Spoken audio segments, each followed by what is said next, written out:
Magandang araw sa inyo mga kaibigan. Itong ating almusalita sa araw na ito. Ebanghelyo natin ay Luke 17:11-19. Sabi ng Ebanghelyo, then Jesus asked him, were not all the 10 healed? Where are the other 9? Did none of them decide to return and give praise to God, but this foreigner? And Jesus said to him, stand up and go your way. Your faith has healed you. You know, may regalo ang matinding pangangailangan ng buhay natin. Sa kaso ng Ebanghelyo ngayon, yung ketong, yung sakit ng ketong.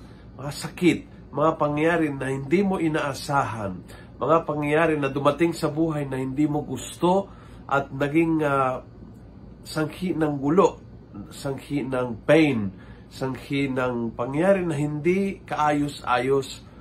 May bunga ito. May bunga. At isa sa mga bungang ito ay ang kababaan loob.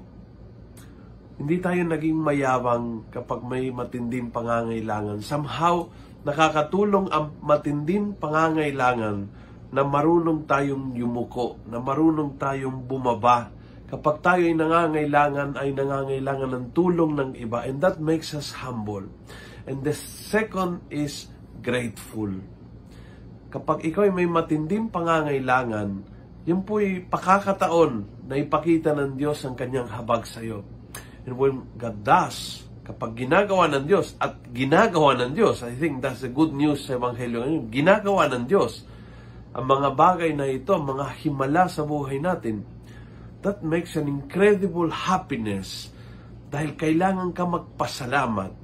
Kailangan ka magpasalamat. Nag-realize na ang daming biyaya na taken for granted na dumating sa buhay mo. And then, it push you to run and shout of joy and thankfulness.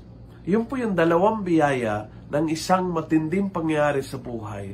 Tulad po ng ketong, tulad po ng addiction, tulad po ng COVID, tulad po ng family problem, tulad po ng financial problem. Ito po yung mga dumarating sa buhay pero pwede magdulot sa atin ng dalawang kagandahang biyaya mula sa Diyos.